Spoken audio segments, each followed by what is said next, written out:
Ở cuối tập 63, sau khi Tiêu Viêm đột phá đấu hoàng, xốp một chút năng lượng linh hồn vào ấn ký trên trán, anh ấy bất chợt lạc vào trong không gian kỳ lạ. Cẩn thận quan sát, Tiêu Viêm thấy rất nhiều linh hồn thể được nhốt ở bên trong những chiếc lồng giam kỳ dị với màu tím đen tràn đầy tử khí. Cẩn thận di chuyển linh hồn đi sâu vào bên trong, Tiêu Viêm bất ngờ phát hiện ở chính giữa xuất hiện một thân ảnh già nua đang bị xiềng xích giam giữ. Giật mình nhận ra đây chính là Dược Lão. Bởi vậy, thanh âm kinh hô gọi một tiếng lão sư cũng liền vang lên bên trong nơi này. Thế nhưng khi thanh âm vừa dứt, sợi dây kết nối với không gian nơi này đột nhiên bị chặt đứt, linh hồn Tiêu Viêm vì thế cũng trở về. Giật mình tỉnh lại, Tiêu Viêm thở nhẹ một hơi, nhớ lại chuyện vừa xảy ra, anh ấy khẳng định đây chính là nơi giam giữ lão sư của hồn điện. Theo cảm nhận của mình, Tiêu Viêm hiểu, mặc dù thực lực hiện tại có tiến bộ lớn nhưng vẫn không phải là đối thủ của cường giả thần bí kia. Bởi vậy, muốn cứu lão sư, chính mình phải mạnh hơn nữa. Nghĩ tới đây, Tiêu Viêm thều thào nhỏ giọng nói: "Lão sư, chờ ta sẽ mang ngài và cha ta cứu ra." Dứt lời, Tiêu Viêm ánh mắt tràn đầy quyết tâm liền hướng về phía xa xăm. Cuối cùng, chậm rãi đứng dậy, anh ấy liền đi ra bên ngoài. Nhanh chóng hướng về phía cái kén của Tử Nhiên, Tiêu Viêm ánh mắt liền đảo qua nơi này một lượt, bất chợt không thấy Mị Độ Toa đâu, Tiêu Viêm giật mình. Anh ấy tự hỏi, Mị Độ Toa đã đi đâu, chẳng nhẽ nàng ta đã đi ra ngoài rồi. Nghĩ vậy, Tiêu Viêm liền hướng ánh mắt về phía bậc thềm nơi tảng đá nàng hay ngồi. Bất chợt, anh ấy phát hiện ở nơi đó có một mẩu giấy, dùng hấp lực thu lại, đọc nó, Tiêu Viêm mới thở nhẹ một hơi nhẹ nhàng nói: "Hóa ra Sàn Nhân tộc xảy ra chuyện, nhưng theo như lời Mị Độ Toa nói, sự tình giải quyết xong sẽ trở về, chẳng lẽ đến bây giờ vẫn như cũ còn chưa xong?" Nghĩ đến đây, sắc mặt Tiêu Viêm hơi đổi, với thực lực của nàng, nếu không thể nhanh chóng giải quyết, xem ra Sàn Nhân tộc gặp phải phiền phức không nhỏ.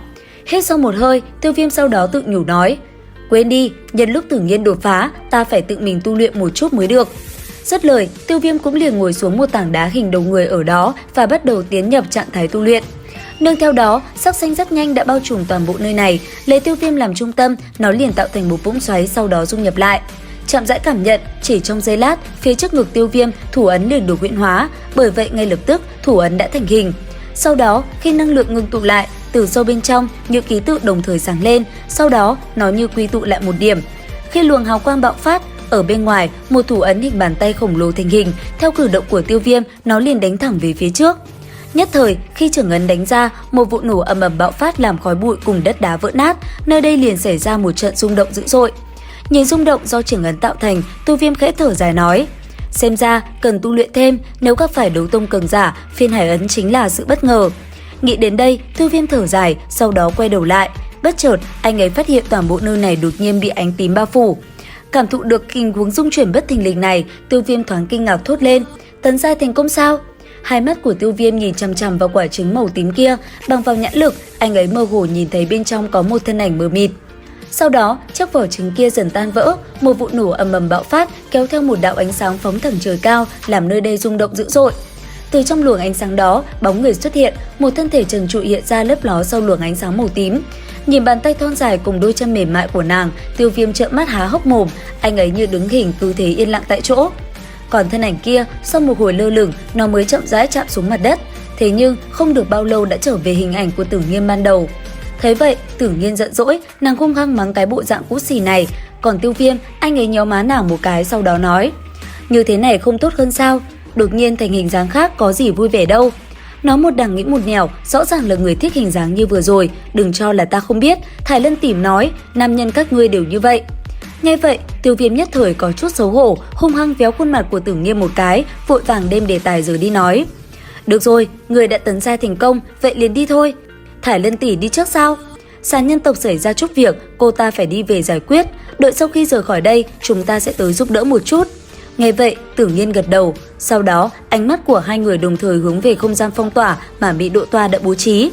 Thấy vậy, Tiêu Viêm liền nói Tử Nhiên lui lại để mình phá vỡ.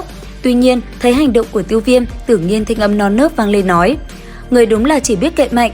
Dứt lời, nàng liền bay lên xuyên qua không gian phong tỏa. Lúc này, Tiêu Viêm chỉ biết cười khổ, bây giờ anh ấy mới nhớ Tử Nhiên bị nhiễm mới loại kết giới này. Thế nhưng, trong khi Tiêu Viêm còn ngưng trệ, thân hình Tử Nhiên đã nhanh chóng đi tới, thanh âm vang lên nói: "Đi theo ta mang người đi ra ngoài."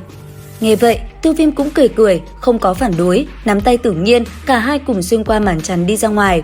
Bước ra từ không gian kia, thân hình đứng giữa không trung, Tiêu Viêm hít sâu một hơi, sau đó nắm tay Tử Nhiên liền bay về phương xa. Thế nhưng đang phi hành, Tiêu Viêm phát hiện không khí có điểm kỳ lạ, ma thú cũng không thấy đâu, bởi vậy anh ấy liền đổi hướng di chuyển. Chuyển cảnh tới một nơi khác, Ở trên một tòa thành nhỏ, đột nhiên xuất hiện một trận chiến vô cùng quyết liệt. Lúc này, những người bên trong thành đang bị đám người ở dưới dùng độc tấn công, thân thể họ vì vậy cũng bị bao trùm bởi luồng ánh sáng tím. Ở giữa không trung, hai thân ảnh sau lưng hai cánh dang rộng cũng đang giao chiến hết sức quyết liệt, dường như đây là cuộc chiến của hai vị đấu linh. Thế nhưng cái tên có đôi cánh màu tím kia rất mạnh, chỉ trong giây lát, hắn ta đã ép Nghiêm Thừa, người có đôi cánh vàng kia phải lùi lại. Trên bầu trời, chủ thành yếu thế, trên tường thành, rất nhiều người ngã xuống, tình huống lúc này là vô cùng nguy hiểm. Thế nhưng rất may, đúng vào lúc đó, thân ảnh của Tiêu Viêm từ phía xa đột nhiên xuất hiện. Sau đó, hỏa diệm bắn ra, anh ấy liền khu trừ toàn bộ độc tố ở nơi đây. Nhìn bóng người mơ hồ xuất hiện, tất cả không khỏi kinh ngạc khi cảm nhận được đây chính là đấu vương cường giả. Phía xa, Linh Nhi cùng Tạp Cương Đại Thúc nhìn thấy thân ảnh này, hai người ánh mắt sáng ngời, trên nét mặt hiện lên một sự vui mừng khôn xiết. Nhất là Nghiêm Thừa, nhìn thấy người này, thanh âm hắn ta vui sướng gào to nói: "Tiêu Minh Chủ, là Tiêu Minh Chủ!" Thấy vậy, cái tên có đôi cánh màu tím kia giật mình, ngay lập tức hắn ta liền bỏ chạy. Thế nhưng cũng đúng vào lúc đó, Tiêu Viêm khẽ búng tay, một đạo hỏa diễm từ trên tay đã bắn ra. Chỉ trong tích tắc, khi nó bao trùm lấy cơ thể, tên độc sư kia đã liền hóa thành tro bụi. Chứng kiến chuyện này, tất cả mọi người vui sướng, thanh âm kinh hô vang dội khắp nơi này. Còn Tiêu Viêm không để ý xung quanh, anh ấy nhanh chóng tiến tới chỗ Nghiêm Thừa, trầm giọng nói: "Đã xảy ra chuyện gì? Trong đế quốc xảy ra việc lớn như vậy, ngài là minh chủ không biết gì sao? Ta bế quan đã lâu, hiện giờ mới trở lại." Thì ra là vậy, một năm nay tình hình cũng không ổn lắm, nhưng để cho Gia Mã đế quốc phải dung chuyển thì không đủ. Những tên vừa rồi là độc sư sao? Đúng vậy, bọn họ là độc sư của Xuất Vân đế quốc. Nghe tới đây, sắc mặt Tiêu Viêm bất chợt ngưng trọng thêm vài phần. Chuyển cảnh đến một nơi khác, tại một tòa thành cách đó không xa, trong bầu trời, ba đạo thân ảnh đang bay vút.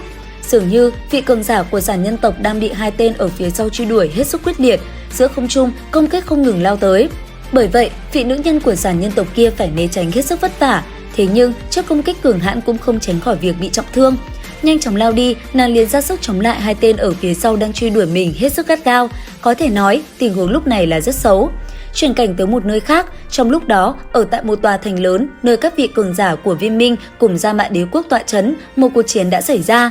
Lúc này, ngưng tụ đấu khí hóa thành thực thể, trên bầu trời, Sa lão cùng Hải lão đang phối hợp cùng nhau tác chiến, đánh với Mộ Lan Tam lão hết sức quyết liệt. Đáng tiếc, trước sức mạnh của đám người kia, hai người đã bị thương nghiêm trọng và đành phải lùi về phía tường thành. Nhất thời, lấy Mỹ Độ Toa làm trung tâm, tất cả cường giả của Gia Mã đế quốc và Giản nhân tộc đã tề tựu lại trên tòa thành rộng lớn. Đối diện với họ, đám địch nhân kia thực lực cũng không kém, dẫn đầu chính là tông chủ của Kim Nhạn Tông và Mộ Lan Tam lão. Dường như đám người này đang muốn lại một lần nữa tấn công vào Gia Mã đế quốc, khí thế của bọn họ như muốn ăn tươi nuốt sống nơi này. Thế nhưng, đối diện với đám người kia, Mỹ Độ Toa vẫn rất lạnh lùng. Ở bên cạnh, tất cả cũng hừng hực khí thế, lúc nào cũng có thể đón đánh địch nhân. Đến đây thì hết tập 64/5 Đấu Phá Thương Khung. Xin chào và hẹn gặp lại các bạn ở những video tiếp theo.